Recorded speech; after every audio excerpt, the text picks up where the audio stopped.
Don't let feelings have the final say. Don't let your feelings run your life.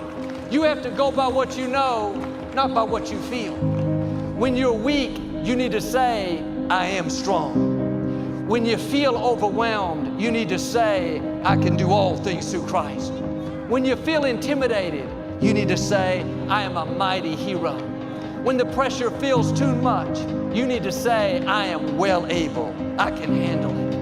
Number one, this should come up on the Jumbotron. Life's not easy. It's not. Don't try to make it that way. Life's not fair. It never was. It isn't now, and it won't ever be. Do not fall into the trap, the entitlement trap, of feeling like you're a victim.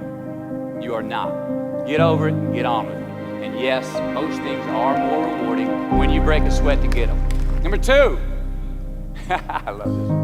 Unbelievable is the stupidest word in the dictionary. Should never come out of our mouths. Think about it. To say, oh wow, what an unbelievable play. It was an unbelievable book, an unbelievable film, an unbelievable act of courage. Really? It may be spectacular, it may be phenomenal, most excellent or outstanding, but unbelievable? Give others and yourself more credit. It just happened. You witnessed it. You just did it. Believe it.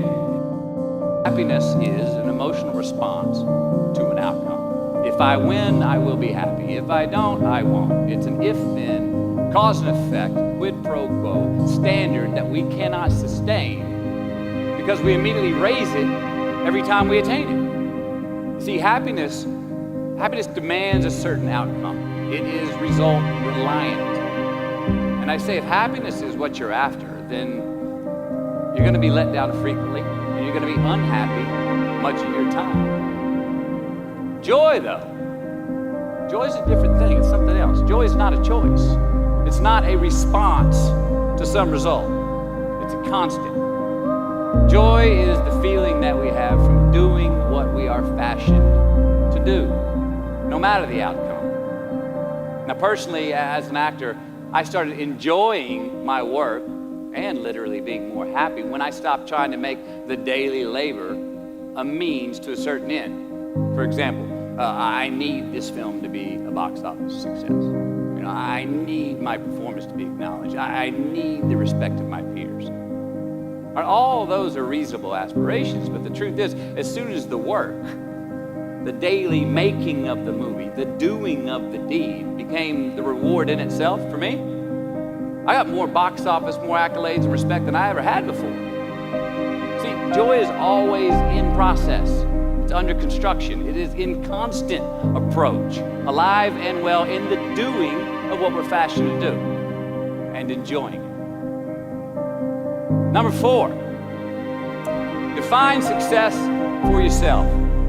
Define success for yourself. Now check this out. I'm in south of New Orleans a few years ago, and I went to a voodoo shop. And they had this wooden partition against the wall with these columns. And in these columns were all these vials of these magic potions, right? And the headings above each potion defining what they would give you were things like fertility, health, family, legal health, energy, forgiveness, money. Guess which column was empty? Money. Let's admit it. Money is king today. It's what makes the world go round. It is success. The more we have, the more successful we are, right? Now, I would argue that our cultural values have even been financialized. Humility is not in vogue anymore. It's too passive. It's a get rich quick on the internet, rich is 15 minutes of fame world that we live in, and we see it every day. But we all want to succeed, right? So the question that we got to ask ourselves is what success is to us, what success is to you. Is it more money? That's fine. I got nothing against money. You know? Maybe it's a happy marriage. Maybe it's to help others, to be famous, to be spiritually sound, to leave the world a little bit better place than you found it. Continue to ask yourself that question. Now, your answer may change over time, and that's fine. But do yourself this favor. Whatever your answer is, Don't choose anything that will jeopardize your soul. Prioritize who you are, who you want to be, and don't spend time with anything that antagonizes your character. Be brave, take the hill, but first answer that question, what's my hill? So, me, how do I define success? For me, myself. Well, for me, it's a measurement of 5 things. We got fatherhood. We got being a good husband. We got my health, mind, body, and spirit. We got career, and we got friendships. These are what's important to me in my life right now.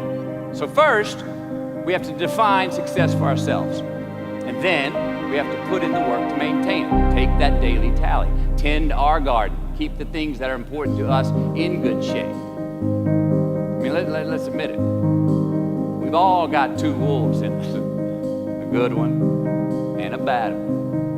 And they both want to eat.